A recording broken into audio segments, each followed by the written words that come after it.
Hello and welcome to this Care Leaders Network podcast. This is a leadership insights conversation. I'm Simon Parker.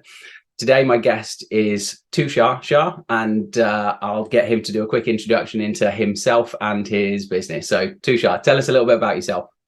Thank you, Simon, and thank you for inviting me to your podcast. So my name's Tushar. I'm a co-founder and director of Centrum Group. So we're a family business, and we specifically run domiciliary care companies and care homes in the Southwest and domiciliary in Berkshire.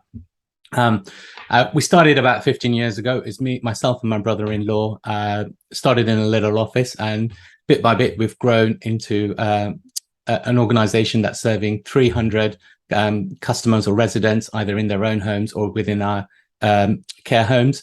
And we also have over 250 staff. So from humble beginnings, we've got a nice family business. I'm very proud of all the dedication, effort and work of our staff and our management team. So that's in a nutshell what Centrum Group is. Nice. And every time we seem to have a conversation, there's always some exciting growth plan, either that's recently been executed or that's in the process as well. So Centrum Group always seems to be up to exciting things. And off the back of, well, we said it earlier, didn't we? I think you'd done a fantastic presentation earlier on in the year at one of the care shows, or the residential and home care show, about leadership and culture. And I remember seeing that and thinking to myself, Tushar and I should have a leadership insights conversation. I think that would be good fun, and I'm sure we'd have a fantastic conversation. So let's get stuck into the question. So first question, as always, in your perspective, Tushar, are leaders born or are they made? I think that's an interesting question, and my gut feel initially is they're actually made. I think if you were to take a step back and look at it, if leaders were born, then why have we not got CEOs running companies at the age of 21, 22? Now, there is some that are running them at a very young age, but I think they're more the outliers rather than the seasoned leaders. And I think leadership nowadays, it's a journey, and the best leaders are always learning, evolving and developing. So I think for me, leadership are made, and they're made through experiences. They're made from events, circumstances, adversity, challenges. And I think as you go through this journey, you become a better leader.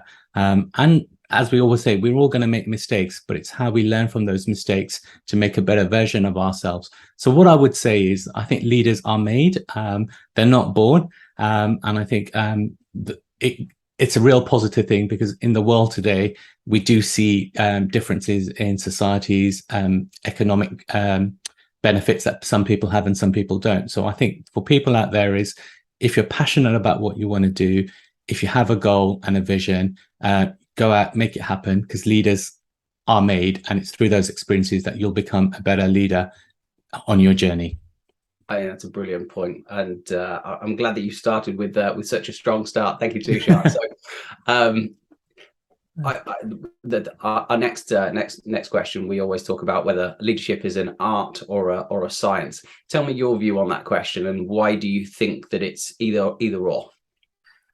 I don't think it's either or. I think it's actually a combination of both, actually. And I do think leadership, it's like I said, it's a journey. And as a leader, there are paths that other leaders have taken ahead of us, so we can learn from them, and we can model ourselves on those and learn from their mistakes, their experiences, their successes. So I think in that way, there is an element of science to it.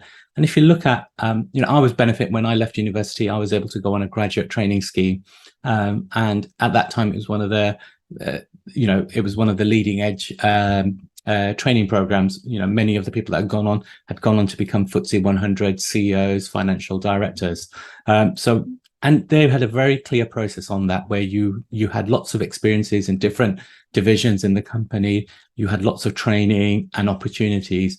And the whole aim was not to pigeonhole yourself into I'm going to be a finance person or a marketing person or a production manager. Actually, right now is about learning what you're good at, what excites you, and where you can actually add value to the company. And then after that training program, once you found your passion or your vocation, you were then put onto a journey to become the best manager stroke leader on that process. So I think for me, I think the initial bit is a scientific approach where you're given a lot of experiences and the kind of skills that great leaders have, great communication skills, interpersonal skills, emotional intelligence, time management, um, building teams, critical thinking. These are things that you can learn as well as then solidify that through experiences. So that's where I think any leader can be developed through a scientific approach. But I think what makes a great leader is an art. And I'll give an example of that. There are many companies that are FTSE 100s would be seen as a leader. But actually what makes a great leader is we've got the status quo, we've got the what's going on. But a great leader will look back and say, well, where's my company going to be in 5 years' time? Where's the market going to be? Where do my customers, what are the needs of my customer? And that's where they have an art, because there's no roadmap, there's no guarantee that that's going to happen. And that's where in themselves, they're painting a picture. And then bit by bit, through their company, through their team, they paint that picture and that vision and make that a reality. And I think that's the artistic aspect of it. So let's take Steve Jobs, for example. When he redefined music with the iPod, we had Sony was the incumbent. They had the Sony Discman, the Mini Discman. They were the number one leader in that sector. But what Steve Jobs said was there was a better way of delivering the experience of music. And at that time, people could not really understand why would I want to. They couldn't really get it through. And I remember being in New York in 2003 and in the Apple store, and we were so excited by the iPod, me and my friend, we were sharing and talking about it. And actually we're so excited that people were asking us for our opinions, thinking that we were working there. But that's what a great leader does. And that's an art. They inspire their consumers to become raving fans. And I think that's something that only an artistic vision can create. So I think science will get you to a leader to a certain stage, but to become a great leader, you need to take a bit of an artistic approach because it's going into the unknown. And that's where you need to have faith, you need to have passion and vision. And I think that's why I think it's a combination of both.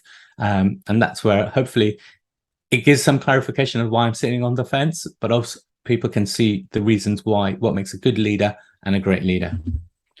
So that's a really, really interesting point. And I don't think I've certainly never looked at it that way before. So the science is almost the learning process. So you have to be scientific in the way that you kind of collect knowledge and data and understanding and all of that type of stuff.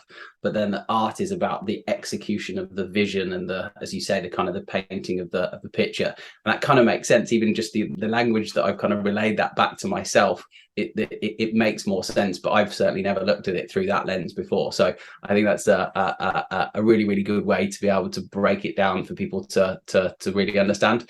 I'll be interested to hear from other people as well, to once I have conversations with people outside of the podcast, to share that insight with them and see how they see that as well. But I think you've shared that in a really, really eloquent and structured way, which makes a lot of sense. So you touched upon this briefly again earlier on when you were answering that previous question about management and leadership. What would you say the difference is between management and leadership? I think it's a really fine line. And I think the way I would look at management is managers need structure. They need something where they're given parameters or a system, and they will run that system and they'll run within those parameters. I think leaders, they will carry on doing that, but they're also able to operate at a level of uncertainty where maybe it's not clear what the challenges are. So let's give an example. Right now within our company, we've got a cybersecurity challenge where our systems are being attacked and they're down. So at the moment, our team are rostering using spreadsheets. Now, if I look back at it, the management team were very good at managing that situation. They were fantastic. Overnight, they created spreadsheets. They made sure our customers were safe and our carers knew what calls that they had to go and visit. So we made sure our business operated fine. Where the leadership came into element was actually we could carry on like this for a week or two, but if we carry on like this, we're not going to have a business because actually our staff are going to get burnt out. We're going to start making mistakes and we're no longer going to be able to grow because we don't have the data to understand that. So leadership is about saying, look, we need to take some decisive action. It may not be the perfect action because we're under pressure, but we need to find a solution that allows us to get to a level of normality so that we take the pressure off our office staff and we can start growing and ensuring our customers are getting good and outstanding care. And I think that leadership for me is about dealing with uncertainty and taking difficult decisions without all the facts, but listening to their staff, their managers, and then saying, these are our options. And based upon everybody's views, looking at the data, I feel that this option is the best one, and making sure everybody's into it and then goes on to deliver that. So for me, that I feel is the difference between leadership and management. And I think managers can become great leaders, but they have to be given the opportunity to make mistakes and learn from making those mistakes. And I think that's where many people are afraid to make that leap from becoming a manager to a leader, because when you're a manager, you have that certainty. You know that these are your KPIs, and as long as you're delivering that and your team are happy, you're fine. You're in a job and your boss is going to be happy. But actually, that will get you so fine. And if you want to grow and you want to develop, or you want to reinvent your industry, you need to be able to make mistakes and say, look, we tried this, it didn't work, but this is what we learned. So if we do it next time, let's make sure that we factor these aspects into it. I think that's a really, really important insight that you've shared there, around just kind of really around the kind of the humility of being that the level of self-awareness and understanding that mistakes are going to be able to be made. But again, it's data, it's not failure.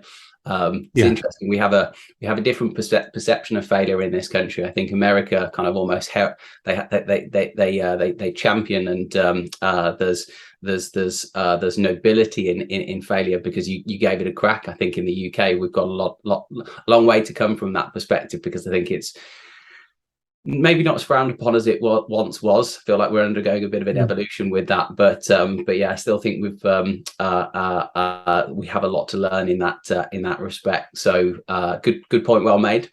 At what point would you say that somebody becomes a leader? I think you become a leader where you are becoming responsible for something. So I think managers are leaders, but it's when you take responsibility for something. So I think that from a very young age, when you take responsibility for something, you start your development plan for becoming a leader. What makes you a really outstanding leader or a good leader is that you're constantly, when responsibility is taken onto you, given to you, you thrive on that. You realize that you have an opportunity to really make a difference to your business, to your team, to your organization, to your community, and to your customers. And I think for me, leadership begins when you start taking responsibility and you own those successes as well as those failures. And those failures you realize are stepping stones and not defining you. And I think that's a very important aspect of a good leader. And I think this is why many people from a very young age, when they failed, they naturally program themselves to say, I can't do this. I'm not good enough. And they had this negative space, where actually what they've learned is a series of experiences that next time they're in that situation, they'll know what to look for and how to approach it. But I think that for me is taking on responsibility. And when you failed in your role, you still carry on because you realize it's part of a journey. And I think that's when you become a leader, where you're constantly taking on responsibility regardless of the outcome. And I think for me, that's the difference. That's when you do become a leader. So it's about responsibility and ownership in your mind, and I guess kind of the development in that respect is what you're suggesting. So the part of the evolution of a leader is to be able to take on more responsibility, to kind of bear more ownership for kind of what's going on directly for you, and that the stuff that basically happens around you. Yeah, no, I think that's a good summary of it. And I think it's a very fine line, because when you talk about leaders, you'll naturally think of CEOs of companies, people that are maybe in the media, presenting things and shaping the future. But actually, I think leadership begins from a very young age. But what happens is that based upon our environment and our peers and our mentors, we either continue to become leaders, or we feel that we're no longer leaders, because actually when we failed something, if we say, well, you're no good at this, naturally we program ourselves as humans to say, actually, I can't do this. And therefore, when the opportunity arises again, we step away because our gut instinct is, I can't do this, I'm not good enough. Whereas a good leader says, well, I did it last time, but if only I did this, let me try this again and see if I can succeed. And that for me is what makes a good leader. So everybody starts as a leader, but it's then how do we carry on during the adversity and the mistakes to become better leaders and continue to grow as leaders. That makes sense. That makes sense. There are a lot of misconceptions about leaders and about leadership. In your mind, what are those common misconceptions, both about leaders and about leadership? I think on a personal level, I think this is probably the biggest challenge as a leader is that people perceive you not to be doing anything. And I think when you're sat in your office, I will actively take time to go off to a coffee shop and think, journal, read. And I tell my staff, it's in my diary, this is my time to do that. And sometimes, and I'm confident about doing that now, but if you asked the Tushar maybe 7 years ago, I always loved doing that because I loved looking at and understanding the industry, where the dynamics were going, what the opportunities were. But so you can't do that when the phone's ringing or people are constantly disturbing you. You need to take yourself into a space which allows you to really dig deep into it and really understand the situations. And sometimes as leaders, you have that this insecurity that if you do that, you're no longer a leader, and people think that you're just skiving or you're not working at it. But actually, I think it's really important, because as leaders, sometimes you don't need to justify what you're doing, as long as what you're doing is for the benefit of the company, the staff, and its customers. So I think some of the misconceptions of leaders is on a personal level is, I know as a director, my role is to think of strategy, to think of opportunities, and how are we going to grow that next management team or that next business. And I can't do that in the day-to-day office when the phones are ringing or we've got many crises going on. And if I give the comparison, my co-director, who is the complete opposite of me, he's very good at project management, very good with the numbers, very operational. So people will see him, and when he asks things, he knows the answers. He'll know what policy or what process to go to. Whereas if you ask me, I'll go, well, just look at the system. It should be there. Go find it yourself, because I really wouldn't have an idea. So sometimes you have that inadequacy that, am I good enough, or should I have known that? But actually, what you realize is when you define your role, you need to articulate to the team and say, my role is this. And I may not be in the office from 8 o'clock in the morning till 6 o'clock, knowing all the policies and knowing exactly what's going on. But my role is to make sure that the team is resourced properly, that the management team are doing their jobs, and that I'm thinking of the future strategy and opportunities so that we're all growing as a company and as individuals. So I think for me, that as a personal level is the biggest I felt is as a leader was a big misconception, that because I'm not in the office, I must be skiving or playing golf kind of thing. But actually, it's not. It's actually, I'm actually going out there to network, to learn, to understand what are the opportunities for us as a business. What's really interesting about what you said there, so coming back to the point around the artistry, if that's a word, of setting up a vision and taking people on that journey and inspiring people. That's a creative endeavor. Now, I was watching one of the Steve Bartlett podcasts recently, and I can't think for the life of me the chap's name. I'm terrible with pop culture. He's a songwriter and singer of some significant caliber, but I'm just useless in that respect, and I can't remember the chap's name. James something. Anyway, so he basically tells this story that his mum kind of chastised him for being the kid that was looking out the window, kind of mindlessly looking out the window, or at least seeming to be mindlessly looking out the window. And he references the fact that now, if he feels like he's kind of daydreaming, mindlessly looking out the window, I say mindlessly, quote unquote mindlessly, he's working, he's creating. In his mind, he's looking at things, he's imagining things, he's kind of connecting different data points, and he's visualizing kind of how something that would work musically, how he can connect the dots with the vocals, with the backing music, with the backing singers, all of that type of stuff.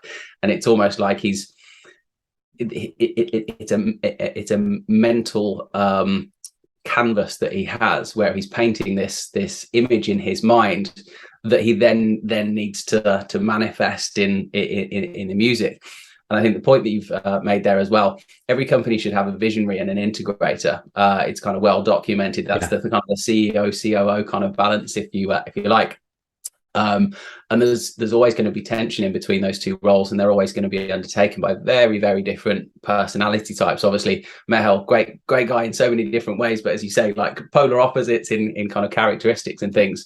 But you need that for that role, and it's.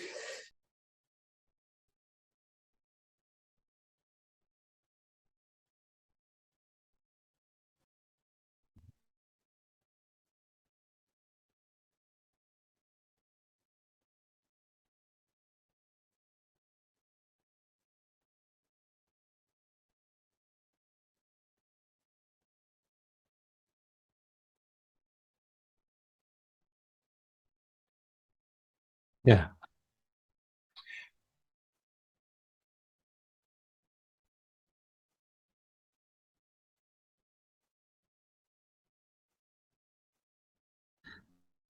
I think for me, I think a good leader is embedded in the business. They understand the business, and they're seen as a good leader. I think a great leader creates a legacy. And when I talk about a legacy, I think they remove themselves away from the business so that the business survives when they're not there or they've gone. So a good leader is somebody that will still be championing the culture, the vision, the processes. But the minute they are no longer in the business or don't have the same drive or the same motivation, you see the business sort of plateauing or declining slowly. And for me, a great leader is somebody that brings people on that journey. They inspire them. They say, right, this is where we're going. And if I'm not here, people will step up and still deliver on that. And I'll give that as a prime example, was when we started our care home businesses. So we're based in Berkshire, and that's where our domiciliary care business is. But we brought these 2 care homes in Devon. They were inadequate in administration, and people just told us we're mad for taking these on. And they were probably right, if I'm being honest. But we got them at a price that made it worthwhile. But when we were going through this journey, we realized that we couldn't focus on Bluebird Care as well as the care home. So we actually put a management or a senior leadership team into our Bluebird Care business. And what we said to them was, this is what we want you to do. These are the parameters. These are the values. And if you hit these targets with these standards, we'll reward you accordingly. And we set them a goal of doing this within, I think, 3 to 5 years. They actually did it within 18 months. And they continue to do that, even though there's those incentives or those goals are not there. And that to me shows that actually that's where we've created a legacy, that if Mehul and I were not there, that business will still continue to thrive with the same values and the same standards. And what sort of confirms this was, after so long, and I'm talking about probably 10 years, we've had to go external for a registered manager. So this registered manager came from one of our competitors. And when she walked into our office, her feedback was, I cannot believe how awesome this team is. And this was in the middle of the pandemic, when we had a recruitment crisis. Everybody was tired and exhausted. And our staff were also that, but she goes, I cannot believe the passion, the dedication, the commitment that they are showing to that business. And what's interesting is we've started building those foundations in the care home business as well. So I think that's what, for me, is a great leader, is that a great leader has a way of creating a culture and a blueprint for people that actually means that if they are not there, that business continues to thrive under the same values and objectives that the founders and the leaders had originally put in. And I think that's the difference between great leaders and good leaders. So it's almost like this mindset of succession planning, in as much as the fact that the not that you've exited from the business, as in like from a day-to-day perspective, not talking about selling the business, but things tick along nicely, whether you're not there, because you've created this environment for the team to succeed, because there's the right team in place, they've got the right systems in place, they know what the expectations is, and inspired and motivated to Yeah. strive for that in that direction. Of course, there's going to be bumps. It's just the way that it goes. Social care, particularly, but the trending in the right direction because they know where they're headed, why they're headed there, and how they're going to get there. And I think we touched on it in the previous conversation when we were talking about vision and integrators. So that comes from the book Traction, where we've got it. And I'm by default the visionary, and Mel's the integrator. And one of the things that we learned is when we stepped away from our businesses. So previously, I went off and set up our property business and our development business. So that was a new business. I was the visionary, and Mel was left with our domiciliary care business being the integrator. And actually, both businesses had strengths and challenges. So our domiciliary care business was 100% compliant, was working well, but there was just no growth for a couple of years because that vision wasn't there, saying what next, how do we move it forward? And our property business grew phenomenally, but actually there was no systems or structures in place, which was quite dangerous because actually that's where an integrator would do that. So what we've realized is that whenever we're creating companies, we're trying to make sure that most people will by default say, I've got a great integrator, they'll manage that business and they'll keep it ticking along, which is probably good for 5 to 8 years. But if you look at the care home business, 8 years is a long time. What was happening 8 years ago in the care sector is completely different now. And this is why we're seeing that burnout, because integrators, they'll carry on doing what they're expected to do, but that finding that next step, what is that opportunity? How do we make that next step into, say, the digital world? That's the visionary aspect. Where the integrators are great at is the vision is set, the system's set, and they'll make sure it's really embedded and used to its full potential. So my advice to people is that when you're building your management team, make sure you have a vision and an integrator within the businesses, because it will mean that it will continue to grow and continue to evolve. I think that one of the things that people talk to me about is where can we get inspiration for the care sector, and there's so many great resources out there. Yeah, that book Traction should be read by every business person. Like the moment kind of an aspiring entrepreneur thinks to themselves, right, okay, I'm going to set up a business, it should be like essential reading. When you go to Companies House and form your company, they should just post you that book immediately. Yeah. And it doesn't matter whether it's your first business or your 100th business. It's like a manual, isn't it? It's so good. Strong recommendation, obviously, for anyone listening. It's called Traction. It's part of a series of books that's known as the EOS Group, Entrepreneurs Operating System Group. And a lot of their content is absolutely fantastic, and so much of what they the message that they espouse is like fundamental DNA of companies that all of us interact with and love. And that's kind of a big part of it. The teams are aligned, they're passionate, there's they're without going into too much detail, you've got the right unique abilities of the team members in the right place with the right aspirations, with the right vision and the right systems and the right data and all that type of stuff. And it's literally, it just takes you through that whole journey of how to engineer that for success, which is obviously nobody sets up a business not looking to succeed. And it's probably one of the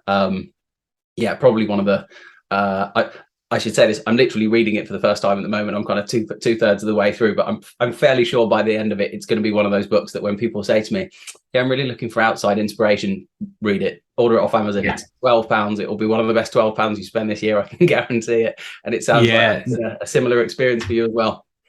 Yeah, no, it's been a fantastic. And I think what it does, it's like that scientific approach of building your management / leadership team.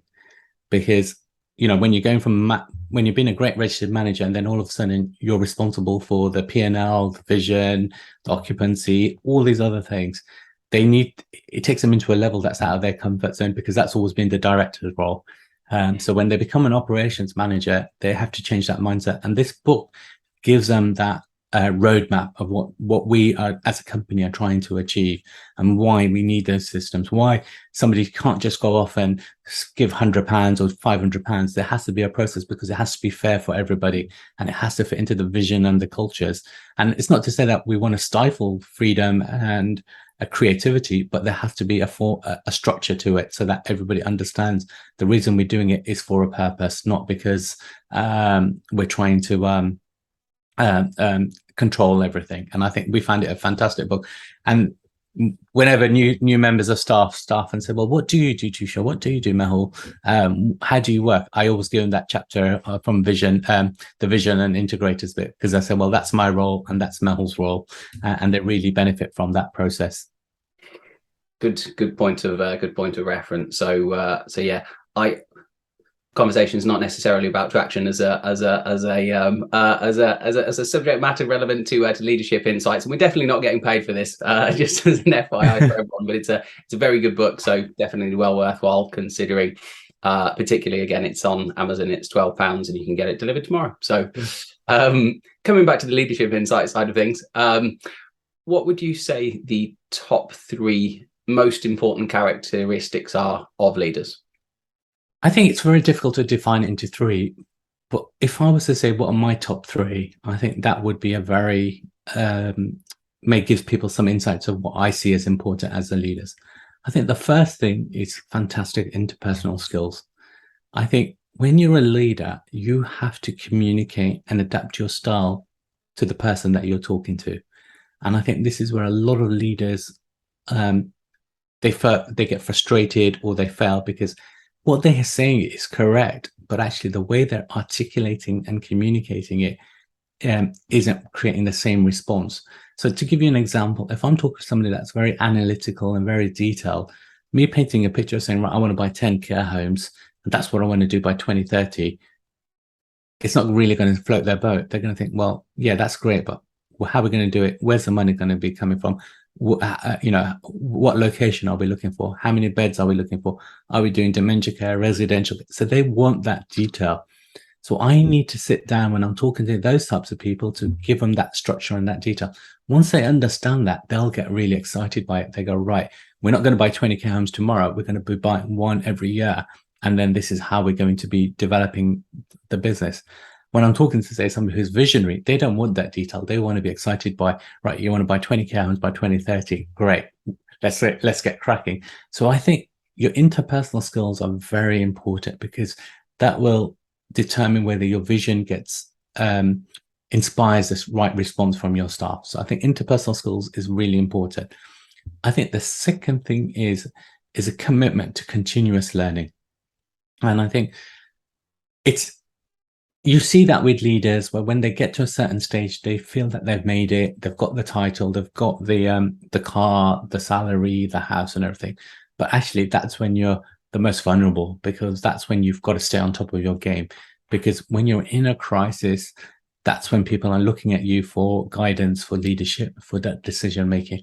And that continuous learning will allow you to be on top of your game and keep you humble and humble enough to say, I don't know the answers. Let's bring in some experts, or let's listen to my staff. So I think continuous learning is the second thing. And I think the third thing is actually listening. I think, it's probably my biggest weakness, being a visionary, because I'm always trying to articulate my viewpoint. But I think listening is a very, very important skill to have as a leader, because actually I don't know what's happening on the ground level with my staff. But if I listen to them, I can, by their body language, by the words that they're using, I can really understand whether they're happy or not, or whether there are things that we as a leadership management team need to be doing to make sure that they feel valued. So I think listening is a very important skill. So I think interpersonal skills is a very important one. And I know listening comes into that, but I think that for me is a separate skill in itself. I think continuous learning, and like I said, real listening skills. And I think some of the people that I've always been inspired by are those 3. They have those 3. And I sit there and think, wow, they're just able to when we're in this big conversation, they understand their facts. They're able to articulate it with clarity.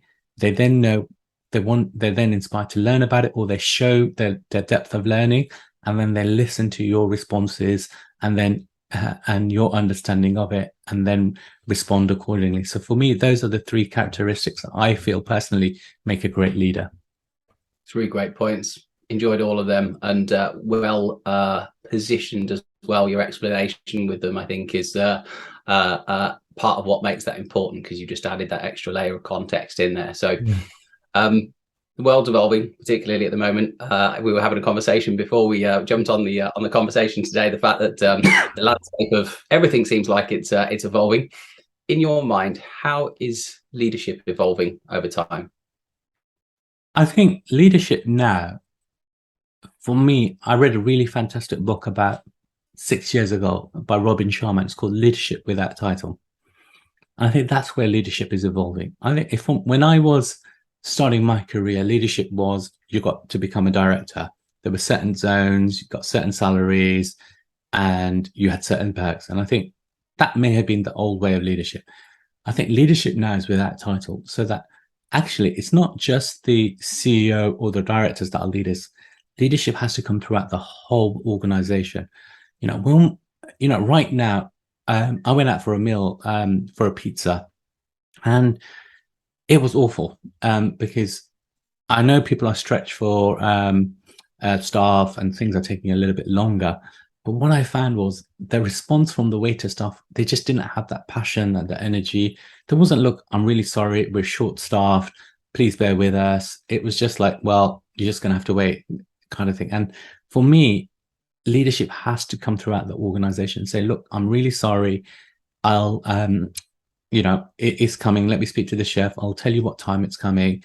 Is there anything else I can do in the meantime to help you with your experience? And I think we've lost that. And, recently I went on a holiday in America, and America was always somewhere that was passionate about its customer service because of its tipping culture. But what we found was actually the customer service wasn't as great as we experienced on previous trips, but the tips were still expected. So I think leadership now has to come through the whole organization. It has to start at the top, that's by all means, but it has to filter through the organization. And when I talk about leadership without a title, that means that if it needs to be, the CEO will get onto the shop floor and demonstrate the way it needs to be worked. And an example of that was Howard Schultz with Starbucks. So Starbucks went through phenomenal growth and then lost its way around 2007, 2008. And Howard Schultz came back as the CEO. And the first thing he did was he went around all the stores, worked on the shop floor, and goes, we've lost our culture. We've lost the way of that passionate service that we used to give to our customers. And I think what they did was shut the stores for a week or something and retrain all their baristas into the art of the Starbucks coffee. And what you saw was everybody was screaming, thinking that's going to cost your business X amount. But actually, he went on to revive the company and grow and make it a fantastic company. Unfortunately, now it's got its challenges, but that was, for 10 years, it had fantastic growth. And he really reinvigorated the Starbucks culture and the way of delivering that coffee. So I think leadership without title is something that I think is now where we have to be. We can't be just because I've got that title, I can delegate. We have to show and we have to lead from the front. And I think that's really important. I think, I'm on board with that as a concept. This almost comes back to what we were talking about earlier. It's like leaders aren't necessarily the person with the title. It's when you start taking ownership for stuff, being responsible. And I guess as you develop as a leader, that kind of radiates out in your kind of sphere of influence and I was going to say control. Then control is not the right word, but your ability to influence a wider audience in any given kind of endeavor, if you like, whether it's somebody working in a care environment, somebody working in a retail environment, anything along those lines, where people can be just starting out in their career. As soon as they start taking ownership and kind of striving in the direction of something that looks like kind of an exciting prospect, a vision, something that's going to achieve a certain outcome and a certain energy and things like that. It's not all about the big title and some of the trappings that maybe come along with that as well. So the world's not short of challenges. Obviously, there's all sorts of stuff going on in the world, as we've mentioned. What would you say the biggest challenges that you faced as a leader, and what have you learned as a consequence? I think the biggest challenge as a leader is once you get to a certain size, everybody gets comfortable. Everybody gets comfortable with the structure, the fact that you've got X amount team in the office, that their pay is this, and everything's running fine. But actually, that's when you're the most vulnerable, when you're comfortable. And as a leader, you need to reinvigorate the team and set the next vision, set the next challenges. And sometimes people find that difficult.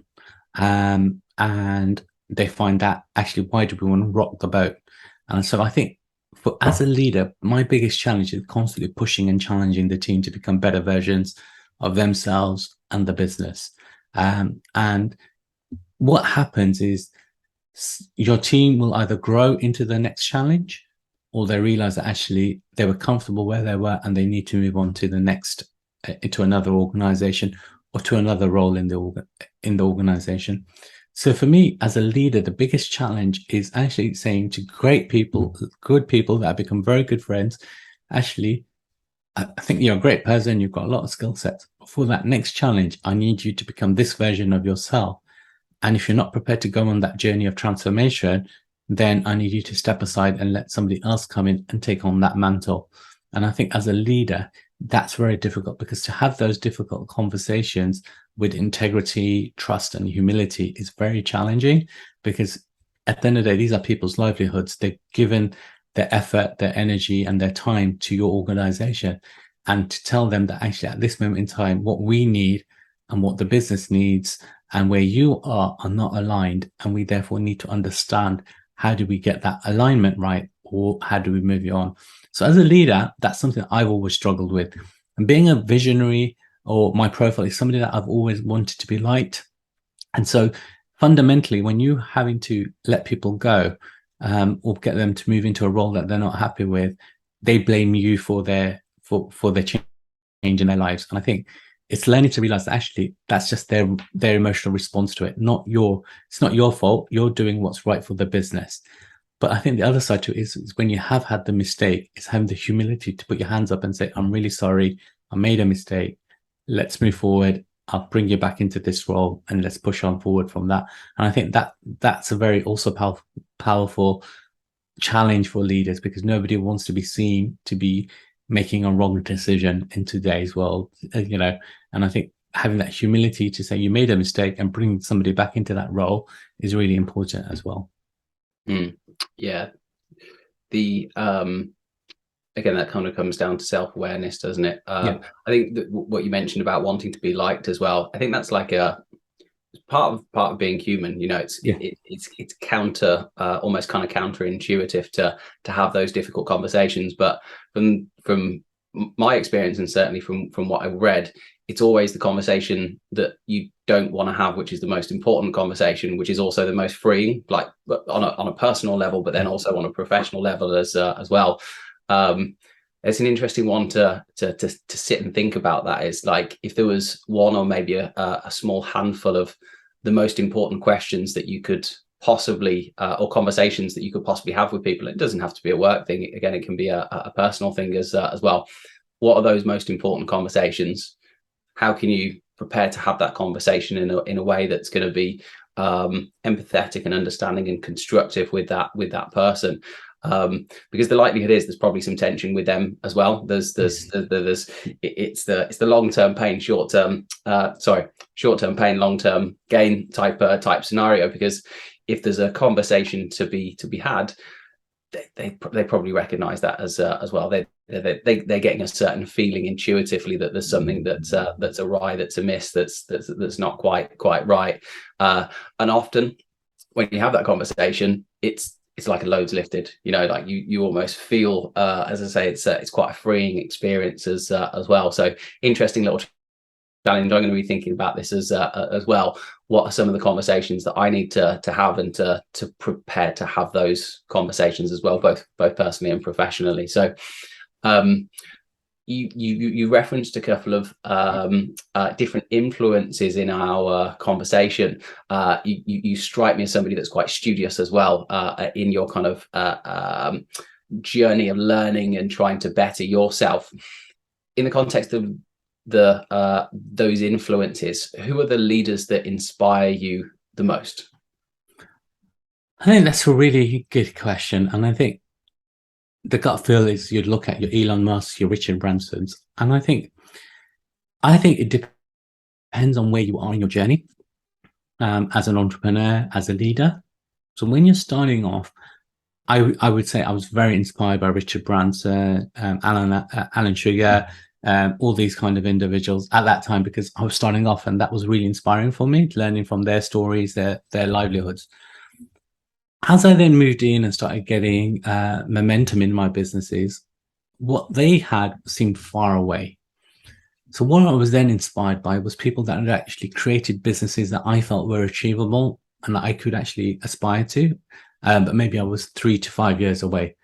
So I think for me, finding mentors or people that were 3 to 5 years ahead of me was the best thing I could do, because it felt realistic, but they also had the experience and the knowledge to guide me to make sure that I was making the right decisions.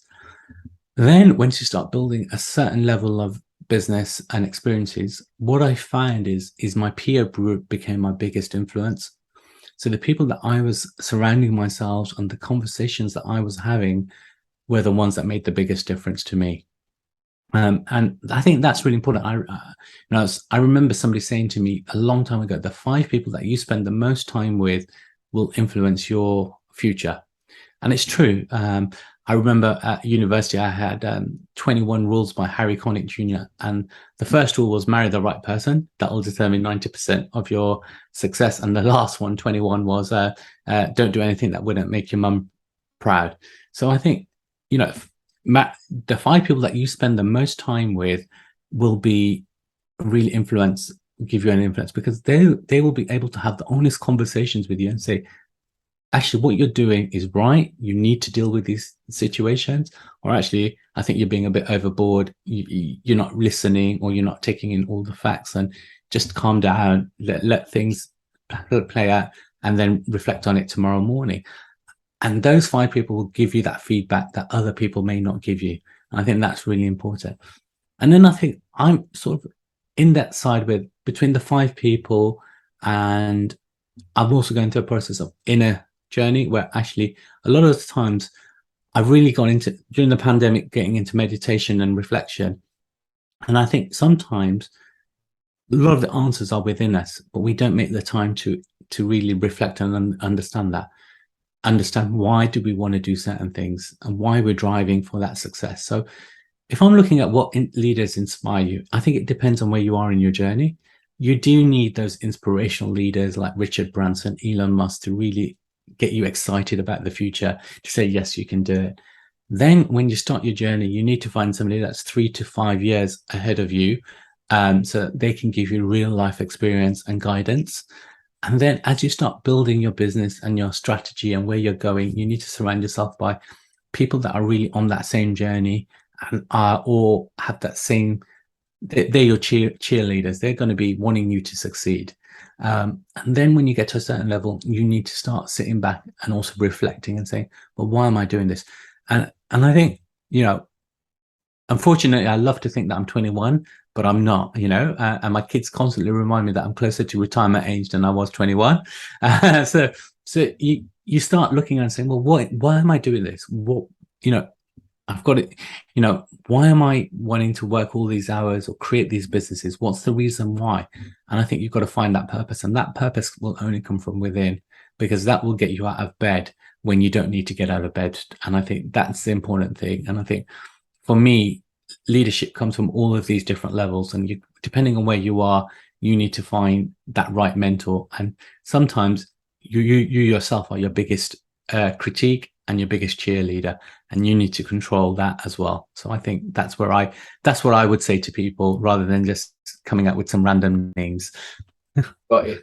Again, great context. Again, there's always going to be those kind of big, bold leaders out there that have achieved kind of astronomic success. But I think that point around finding people that are that little bit ahead of you that you can benefit from, because they're going to have the latest experience in what you're looking to achieve, and you can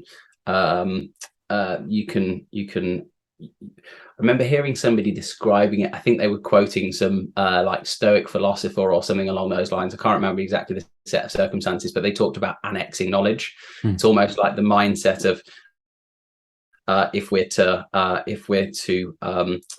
see the stars, it's to be standing on the shoulders of giants type thing. It's taking benefit of those influences around you, wherever they may come from, to help you on your own journey, and looking for different sources of inspiration and things as well. So what would you class as being the best piece of leadership advice that you've ever been given?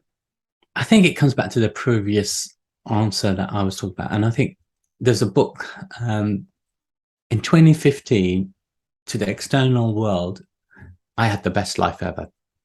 I had a property business that was flying. We had Bluebird Care that was flying. We had a development business. I was doing really nice holidays.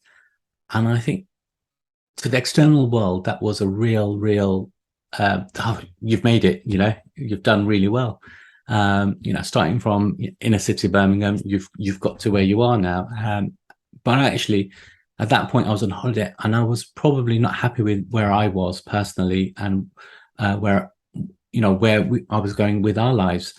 And I remember reading a book. Somebody gave me a book by Roger Hamilton. It was called The Millionaire Master Plan.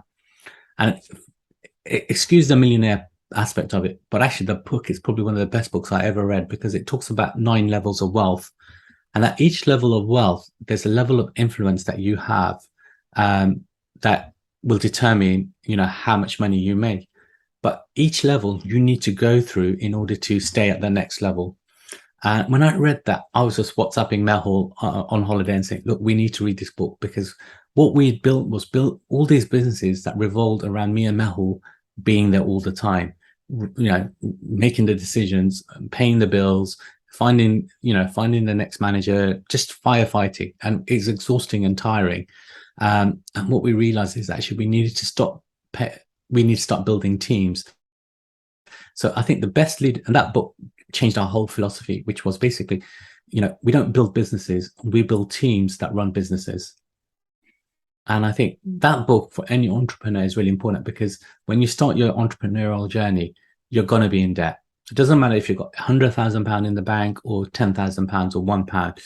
When you start investing in your business, that bank balance is going to go dramatically down, because you're investing in your business, and you're going to be losing money. And you've got to make sure that you're on top of your finances, because a lot of people don't do that. They go out and blow it on marketing budgets or posh memberships of or nice offices and laptops. But what they need to do is really focus on getting customers and income into the business. And then you get the point where you're constantly having to do everything. And that's part of the journey, because you need to be doing sales, you need to be doing finance, you need to be doing the marketing, HR, because you can't afford to bring in people. But you can start slowly building people in to take some of that off you. And then once you built your team, you then become you get paid for being a really good manager, leader in your business. But your earnings are capped by how much time and energy you put into it. The minute you stop working, the business stops working. And that's when you get to that green level, which is you've got to build your teams. And then from building your teams, you get to the blue level, which is your orchestra, where actually, your teams are running that business based on the culture, the values and KPIs that you set. And then from the blue level, you get to the sort of like indigo, where you're actually an influencer within your sector, where actually your businesses are running, and actually you're adding value to your sector. You're making changes, you're making a contribution to your sector and shaping the decisions within the sector. And then you get to the higher levels, which is where your Elon Musk or Richard Bransons are, where I think it's indigo, where you're actually changing the world by your visions and your aspirations. So I think these different levels are there. And I think each level has a certain approach and a certain criteria that you need to follow to get to the next one. And anyone, for example, that gets to like a blue level can easily get to red level if they start a new business and that business starts draining the money from their other businesses. So I think that's something that's really important as well. So I think that book was really important. And the best piece of advice is, build teams that run your businesses. Don't just keep building businesses. Firstly, that piece of advice is great. And secondly, I'm going to order the book once we finish this episode. So thank you for that. Hopefully other people will do as well, because that sounds like one of those real game changer books, resources, influences that have helped you and Mehul get things set up the way that you have. So final question. You're standing in front of a lectern, in front of a room of aspiring leaders, and you've got 1 minute to inspire them. What do you say? Wow, that's a really tough one. But I think the first thing I say is you can always lose money, but not your values, your health, and your relationships. Because once they're gone, they're gone. Second thing I'd say is most people overestimate what they can do in 1 year and underestimate what they can do in 10 years. And I think that's really powerful. Set yourself a 10-year vision, make it exciting, make it unachievable, but make sure it's important to you and you've got clarity, and then work every day towards that 10-year goal. And if you have a bad year, it's not going to make a difference over a 10-year period. Whereas if you have a bad year and you've got 1-year goals, it'll make a massive difference to where you're going. I think adversity is your biggest teacher.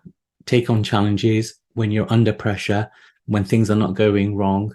Ask yourself why and learn and develop from that, because adversity is your biggest teacher. And when we've had challenges, we've always come out as stronger, better leaders, entrepreneurs as a result of that. I think your attitude will determine your altitude. And I think that's really important. Have the most positive attitude, can-do attitude, and you'll get to where you want to get to. And I think the final thing that I'll do is a quote that is my all-time favorite quote. And it's from an Indian philosopher called Swami Vivekananda.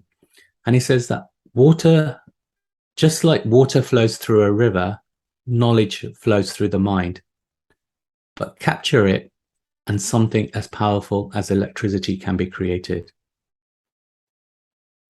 And what that basically summarizes is we're in this world that information is everywhere, but you need to grab something, really understand it, and make it part of your life, your purpose. And when you do that, you'll succeed. Eloquent, well thought out, and impactful. That's how I'd summarize our conversation today, Tushar. It's been a real pleasure. Thank you so much for your time. There's so much that you've unpacked there that I think people will be able to take away and run with some really, really solid recommendations, anecdotes, and experiences of yours that you've shared on our conversation. So thank you, sir. Appreciate it. It's been great hearing more about your leadership insights. Thank you very much, Simon. Really appreciate it.